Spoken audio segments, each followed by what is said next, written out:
जय हिंद साथियों, आज के इस क्लास में आप सभी का बहुत बहुत स्वागत है। तो साथियों, बिहार पुलिस सिपाही की नई भर्ती 2025 के लिए आज हमारा प्रैक्टिस सेट नंबर 36 चलेगा। साथियों, इससे पहले आपका 35 सेट कंप्लीट हो चुका है और सभी सेट का पीडीएफ जो है वो आंसर के साथ एप्लीकेशन पर अपलोड कर दिया गया है।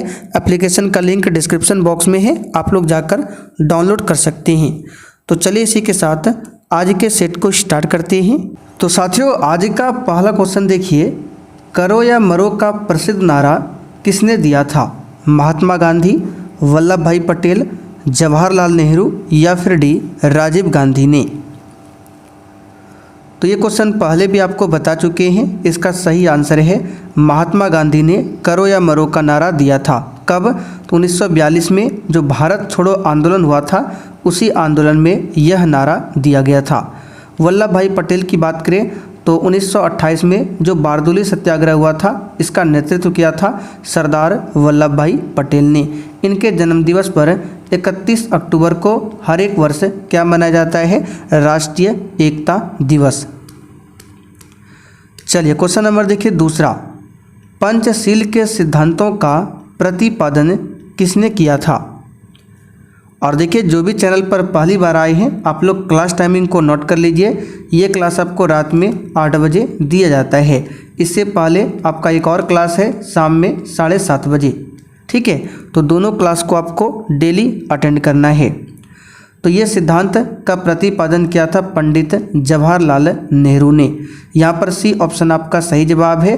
पंडित जवाहरलाल नेहरू ने ही संविधान सभा के सामने 13 दिसंबर 1946 को प्रस्तावना को प्रस्तुत किया था। आप लोग कमेंट करके बताएंगे जो उद्देशिका को इन्होंने प्रस्तुत किया था उसको एक्सेप्ट कब किया गया था। चलिए, निम्नलिखित में से किस नेता की हत्या नहीं की गई थी? बिल्कुल सोच समझकर आंसर करना है और सेशन के लास्ट में आप सभी को कमेंट करके अपना अपना स्कोर बताना है कि आपने कितने क्वेश्चन इस प्रैक्टिस सेट में सही किए हैं। तो महात्मा गांधी की हत्या की गई थी। यहाँ पर देखिए किसकी हत्या नहीं की गई थी? तो मोहम्मद अली जिन्ना, पाकिस्तान के संस्थापक थे मोहम्मद अली जिन्ना। इसकी मृत्यु जो है क्षय रोग की बीमारी से हुई थी, तो इसकी हत्या नहीं की गई थी। बाकी महात्मा गांधी की हत्या आप सभी जानते हैं 30 जनवरी 1948 को किया गया था। और जन्म कब हुआ था? तो 2 अक्टूबर 1869 को। आगे देखिए, सिंधु घाटी सभ्यता की प्रमुख विशेषता क्या थी? बताइए इसका आंसर क्या होगा। बहुत ही नॉर्मल सा क्वेश्चन है। सिंधु घाटी सभ्यता की प्रमुख विशेषता क्या थी? तो यहाँ पर इस क्वेश्चन का आंसर क्या हो जाएगा? नगर सभ्यता। सिंधु घाटी सभ्यता जो है एक प्रकार की नगरीय सभ्यता थी, तो यही इसकी विशेषता थी। चलिए आगे बढ़ते हैं। बौद्ध धर्म में बुल का संबंध बुद्ध के जीवन की किस घटना से है? देखिए, बुल का मतलब यहाँ पर है सांड, ठीक है? सांड को ही बुल बोला जाता है। इसका संबंध महात्मा बुद्ध के जीवन के किस घटना से है? तो इसका सही जवाब है जन्म से, ठीक है? सांड का संबंध किससे है? तो भगवान बुद्ध के जन्म से। घोड़ा का संबंध पूछा जाता है किससे है? तो घोड़ा का संबंध है गृह त्याग से। पीपल का जो वृक्ष है जिसको बोधि वृक्ष बोला जाता है, इसका संबंध किससे है? तो ज्ञान की प्राप्ति से। और जो पद का चिन्ह है, ठीक है, पद का चिन्ह ये निर्वाण से संबंधित है। और स्तूप जो है, स्तूप, इसका संबंध मृत्यु से है। तो ये सब आपको फैक्ट ध्यान रखना है। फ्रांस में तृतीय साम्राज्य का अंत किस वर्ष हुआ था? फ्रांस की राजधानी कहाँ पर है? पेरिस। और फ्रांस की क्रांति कब हुई थी? तो 1789 में फ्रांस की क्रांति होती है। आप लोग कमेंट करके बताइए फ्रांस की क्रांति के समय वहाँ का शासक कौन था? तो फ्रांस में तृतीय साम्राज्य का अंत हुआ था 1870 के दशक में। यहाँ पर सी ऑप्शन आपका सही जवाब है, ठीक है? सितंबर 1870 को फ्रांस में गणतंत्र की स्थापना हुई थी। एलोरा में कैलाशनाथ मंदिर का निर्माण निम्नलिखित में से किनके द्वारा करवाया था? बताइए, एलोरा में जो कैलाशनाथ मंदिर है निर्माण निम्नलिखित में से किसके द्वारा करवाया गया था? तो एलोरा के कैलाश मंदिर का निर्माण राष्ट्रकूट शासक कृष्ण प्रथम ने करवाया था। राष्ट्रकूट शासक कृष्ण प्रथम ने। यहाँ पर बी ऑप्शन आपका सही जवाब है। एलोरा में बौद्ध, ब्राह्मण एवं जैन धर्म से संबंधित मूर्तियां एवं चित्र बने हैं। अकबर द्वारा बनवाए उपासना भवन का नाम क्या था?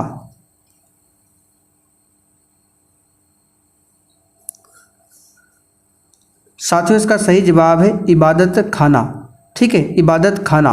1575 में अकबर ने फतेहपुर सिकरी में एक इबादत खाना, जिसको पूजा गृह भी बोला जाता है, इसका निर्माण करवाया था। अकबर ने ही 1564 में जजिया कर को समाप्त किया था और 1582 में इसने दीन ए इलाही धर्म की स्थापना किया था। दूसरे एंग्लो मैसूर युद्ध में गवर्नर जनरल कौन था? चलिए बताइए, क्वेश्चन 9 के लिए आंसर क्या होगा? जो दूसरा आंग्ल मैसूर युद्ध हुआ था 1780 से लेकर 84 तक, इसमें गवर्नर जनरल कौन था? तो इसका सही जवाब है वारेन हेस्टिंग्स। डी ऑप्शन यहाँ पर आपका सही जवाब है, वारेन हेस्टिंग्स। और दूसरा आंग्ल मैसूर युद्ध जो है मंगलौर की संधि के तहत समाप्त हुआ था। तो 1784 में मंगलौर की संधि होती है। ठीक है, इसी के तहत दूसरा आंग्ल मैसूर युद्ध समाप्त हुआ था। भारत में प्रथम रेलवे लाइन निम्नलिखित में से किसने बिछवाई थी? देखिए, भारत में रेलवे का जनक तो डलहौजी को माना जाता है। ठीक है, उसी के कार्यकाल में रेलवे स्टार्ट हुआ था। तो भारत में जो प्रथम रेलवे लाइन है ये किसने बिछवाई थी, ये आपको बताना है। तो इसका सही जवाब है जॉर्ज क्लार्क ने। किसने बिछवाया था? जॉर्ज क्लार्क ने। और भारत में जो पहली रेल है 1853 में चलाई गई थी, बम्बई से ठाणे के बीच में। भारत का ग्रैंड ओल्ड मैन किसे कहा जाता है? एक भी क्वेश्चन को छोड़ना नहीं है। और साथियों, जिसने अभी तक सेशन को लाइक नहीं किया है, आपसे रिक्वेस्ट है आप लोग सेशन को साथ में लाइक करते हुए चलिए। तो दादा भाई नौरोजी ने को ही ग्रैंड ओल्ड मैन बोला जाता है। ठीक है, भारत का ग्रैंड ओल्ड मैन। इनकी एक पुस्तक है, नाम याद रखिएगा, poverty and un British rule in India. इन्होंने एक सिद्धांत दिया था धन निष्कासन। तो अगर आपसे पूछे धन निष्कासन का सिद्धांत किसने दिया था? दादा भाई नौरोजी ने। गोपाल कृष्ण गोखले महात्मा गांधी जी के राजनीतिक गुरु थे। इन्होंने 1905 में सर्वेंट ऑफ इंडिया सोसाइटी की स्थापना किया था। गुड फ्राइडे किस घटना की स्मृति में मनाया जाता है?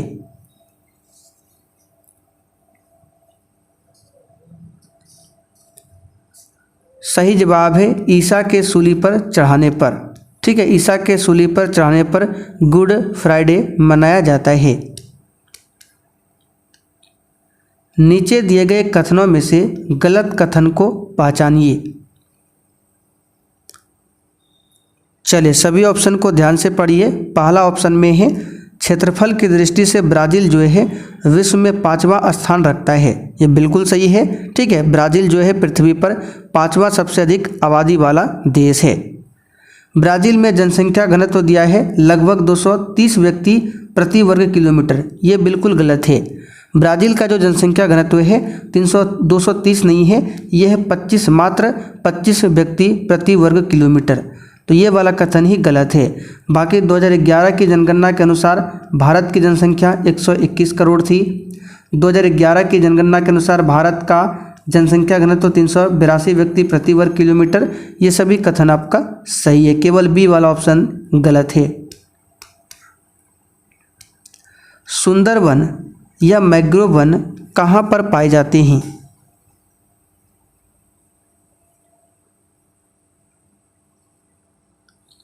तो सिंपल सा क्वेश्चन है, डेल्टाई पश्चिम बंगाल में। डी ऑप्शन यहाँ पर आपका सही जवाब है। सुंदरवन पश्चिम बंगाल के गंगा डेल्टा क्षेत्र में स्थित है। यहाँ का सुंदरी वृक्ष जो है गृह निर्माण एवं नौका निर्माण में प्रयुक्त होता है। तो अगर आपसे पूछे सुंदरवन में कौन सा वृक्ष है, मैंग्रोव वन। ठीक है, मैंग्रोव वन, और यहाँ पर सुंदरी नामक वृक्ष पाई जाती है। भारत विश्व में किसका सबसे बड़ा निर्यातक है? बताइए, भारत विश्व में किसका सबसे बड़ा निर्यातक है? तो ऑप्शन के हिसाब से अभ्रक। डी ऑप्शन यहाँ पर सही है, अभ्रक। कपास के लिए सबसे उपयुक्त मिट्टी कौन सी है? तो काली मिट्टी, जिसको रेगुर मिट्टी भी बोला जाता है, कपास की खेती के लिए सबसे उपयुक्त है। आगे देखिए, भारत में निम्नलिखित राज्यों में से अधिकतम लिंगानुपात किसका है? तो ये सब क्वेश्चन बहुत ही सिंपल सा है। इसका आंसर क्या होगा? चलिए, इसका आंसर हो जाएगा केरल।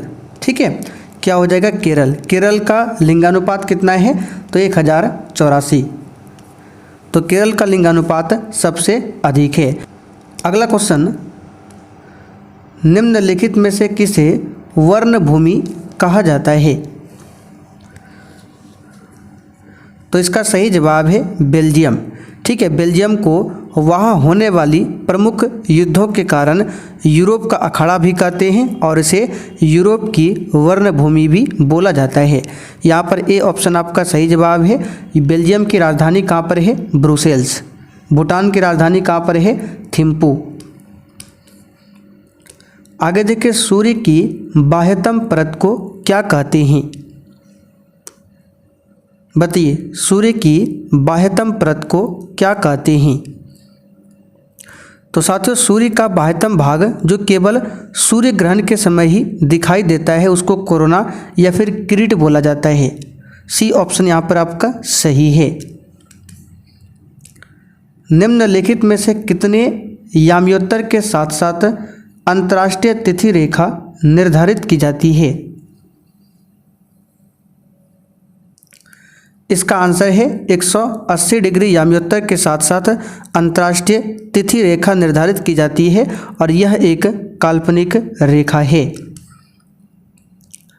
वायुमंडल की उस परत का नाम बताएं जिसमें मौसम की सभी परिघटनाएं होती है। बताइए क्वेश्चन 20 के लिए आंसर। वायुमंडल की उस परत का नाम बताएं जिसमें मौसम की सभी परिघटनाएं होती हैं। तो कई बार बता चुके हैं, ये है क्षोभ मंडल। ठीक है, वायुमंडल की सबसे निचली परत है क्षोभ मंडल। निम्नलिखित नदियों में से कौन सी विभ्रंश घाटियों यानी कि रिफ्ट घाटियों में स्थित है?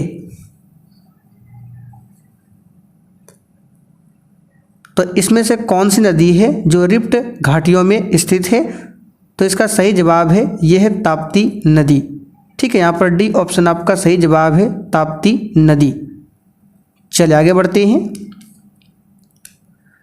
दक्षिणी हिमालय पर्वतमाला से उत्तरी हिमालय पर्वतमाला तक पर्वत श्रृंखलाओं का सही क्रम क्या है?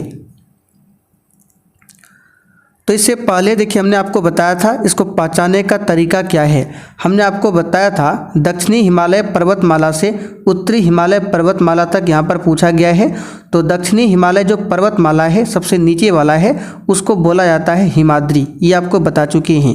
तो दक्षिणी हिमालय पर्वतमाला में सबसे पहले हिमाद्री हो जाएगा, फिर लघु हिमालय और उसके बाद क्या हो जाएगा? शिवालिक। क्या हो जाएगा? शिवालिक। शिवालिक जो है ये बाहरी हिमालय है। तो यहाँ पर सी ऑप्शन आपका सही जवाब है। क्या हो जाएगा? शिवालिक। चलिए आगे देखते हैं। प्रवाल द्वीप इनमें से क्या होते हैं? ये एक अंतःस्थलीय समुद्र होता है। डी ऑप्शन यहाँ पर सही है। वन आच्छादन के कम होने का कारण क्या है? तो साथियों, वन आच्छादन के कम होने का कारण क्या है? तो बढ़ती हुई आबादी। क्या है? बढ़ती हुई आबादी। शैवाल पारिस्थितिक तंत्र इकोसिस्टम के निम्नलिखित में से किस स्तर में आता है? यानी कि पारिस्थितिक तंत्र जो इकोसिस्टम है, इसमें से शैवाल जो है किस स्तर पर आता है? तो याद रखिएगा शैवाल को उत्पादक की श्रेणी में रखा गया है। यहाँ पर सी ऑप्शन आपका सही जवाब है, क्योंकि शैवाल जो है अपना भोजन स्वयं बनाने में समर्थ होते हैं, इसको उत्पादक की श्रेणी में रखा गया है। गोताखोरों द्वारा गहरे समुद्र में सांस लेने के लिए ऑक्सीजन के साथ किस गैस को मिश्रित किया जाता है? चलिए बताइए क्वेश्चन 26 के लिए आंसर क्या होगा? तो यहाँ पर इस क्वेश्चन का आंसर हो जाएगा हीलियम। ठीक है, ऑक्सीजन के साथ हीलियम गैस को मिक्स किया जाता है। अच्छा, अस्पतालों में जो ऑक्सीजन सिलेंडर होता है उसमें भी ऑक्सीजन के साथ हीलियम गैस ही होता है। मानव मूत्र का पीला रंग किसके कारण होता है? चलिए आप लोग फटाफट से आंसर लगाते चलिए। तो ये होता है यूरोक्रोम के कारण, और इसका पीएच मान कितना होता है? तो 6 के आसपास होता है। किस प्रकार का प्रजनन विशाल विविधता ला सकता है?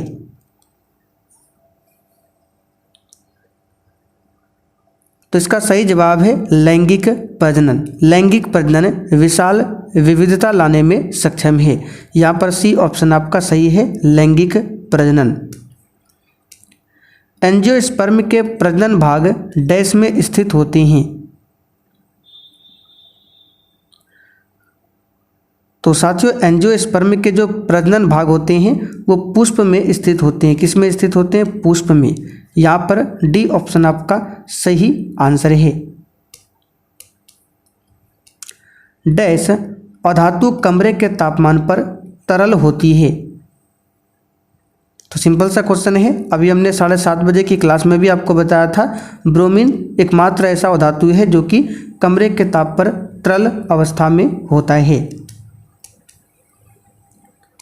सोडियम धातु डैश में संग्रहित होती है? देखिए सोडियम को आसानी से चाकू से काटा जा सकता है और इसको स्टोर किया जाता है केरोसिन के तेल में।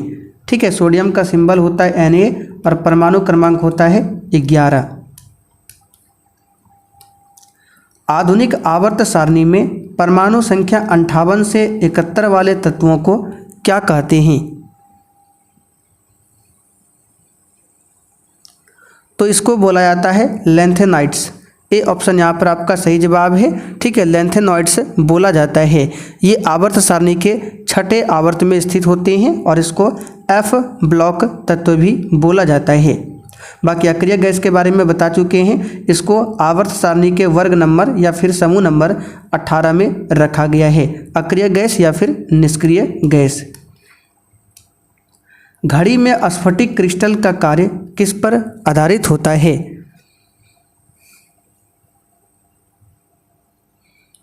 इसका आंसर है दाब विद्युत प्रभाव पर। परम शून्य तापमान पर अर्धचालकों में विद्युत प्रतिरोध कितना होता है?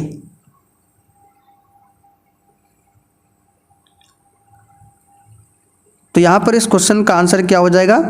तो परम ताप पर अर्धचालक जो सेमीकंडक्टर होते हैं इसमें विद्युत प्रतिरोध जो है वो अनंत हो जाता है। यहाँ पर ए ऑप्शन आपका सही जवाब है। गति का द्वितीय समीकरण डैश के बीच संबंध प्रदान करता है?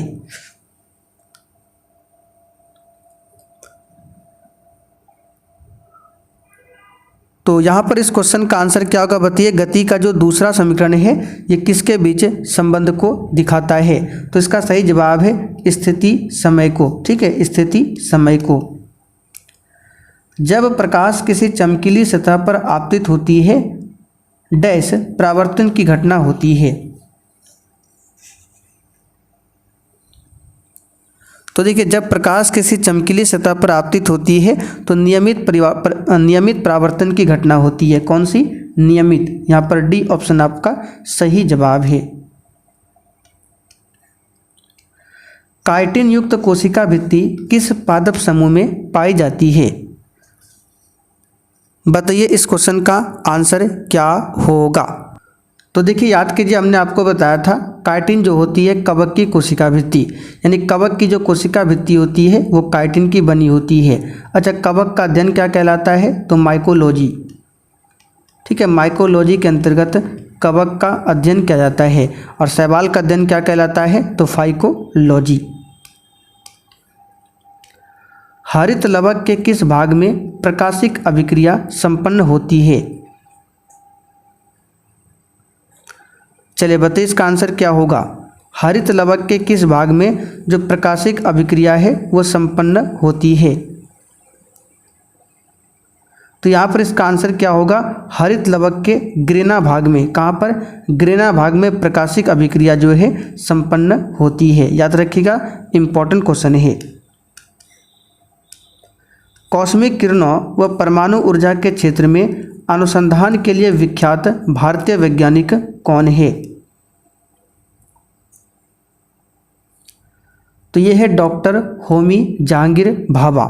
इन्हें भारतीय परमाणु कार्यक्रम का जनक बोला जाता है। भारत के परमाणु ऊर्जा आयोग के प्रथम अध्यक्ष थे डॉक्टर होमी जहांगीर भाभा। रात को देखने हेतु निम्नलिखित में से किस प्रकार की तरंगों का प्रयोग होता है? तो इसमें इंफ्रारेड वेव्स का इस्तेमाल होता है, यानी कि अवरक्त तरंगों का इस्तेमाल होता है रात को देखने के लिए। और हमारी आंखें क्या अवरक्त प्रकाश को देख सकती है? तो बिल्कुल नहीं, हमारी आंखें जो है इंफ्रारेड वेव्स को नहीं देख सकती है। इसका सी ऑप्शन सही है। पंचर होने के बाद कार के पहिए की ट्यूब से वायु अचानक बाहर निकलने लगती है। बिल्कुल सही है। तो इस प्रक्रिया से ट्यूब के अंदर जो वायु है वो क्या होता है? तो इसको डायरेक्ट याद रखिएगा, ठंडी होती रहती है। सभी चुंबकीय पदार्थ अपना चुंबकीय गुण कम करते हैं जब वे, देखिए सभी चुंबकीय पदार्थ अपना चुंबकीय गुण एक निश्चित ताप पर खो देते हैं, उसे कहते हैं क्रांतिक कोण। तो यहाँ पर चुंबकीय पदार्थ अपना चुंबकीय गुण कब खोएगा? जब उसको गर्म करेंगे। तो बहुत ज़्यादा जब गर्म किया जाता है तो चुंबक का जो चुंबकीय गुण है, आकर्षित करने वाला जो उसका प्रॉपर्टी है वो समाप्त हो जाता है अधिक गर्म करने पर। नोवेल कोरोना वायरस के पहले मामले की पहचान कहाँ पर हुई थी? सिंपल सा क्वेश्चन है, वुहान में। कहाँ पर हुई थी? वुहान में। चीन का शहर है वुहान। अनुमस्तिष्क किससे संबंधित है?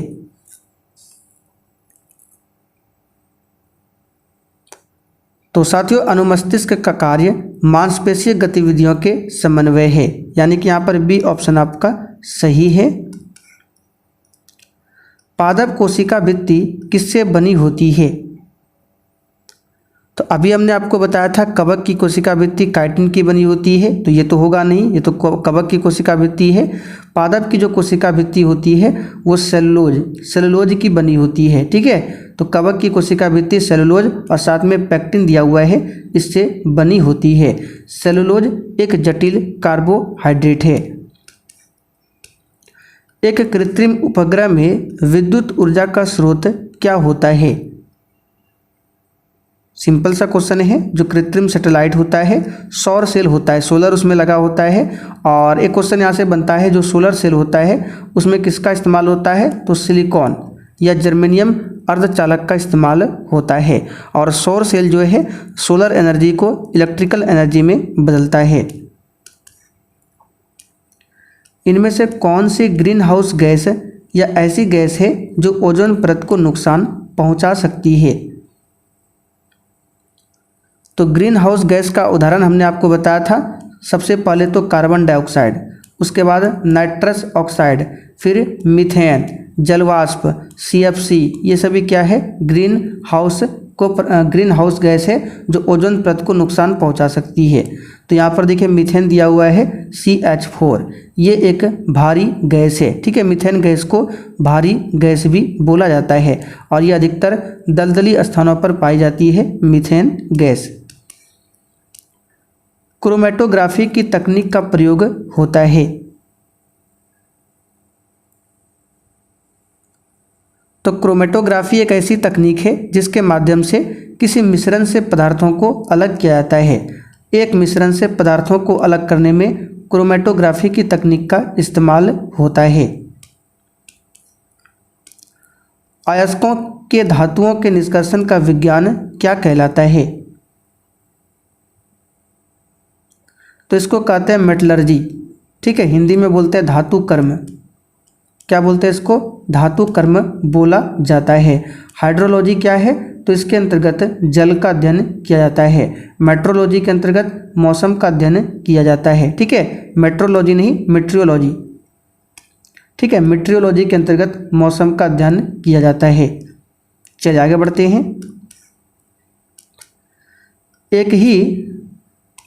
एक ही तापमान और दाब की स्थिति के अंतर्गत सभी गैसों के समान आयतन में समान संख्या में अणु होते हैं। ये किसका नियम है? तो साथियों ये एवोगाड्रो का नियम है। यहाँ पर बी ऑप्शन आपका सही है। तो साथियों आज का सेट यहीं पर कंप्लीट होता है। अब आप लोग कमेंट करके बताइए आपने 50 क्वेश्चन में से कितने क्वेश्चन सही किए हैं।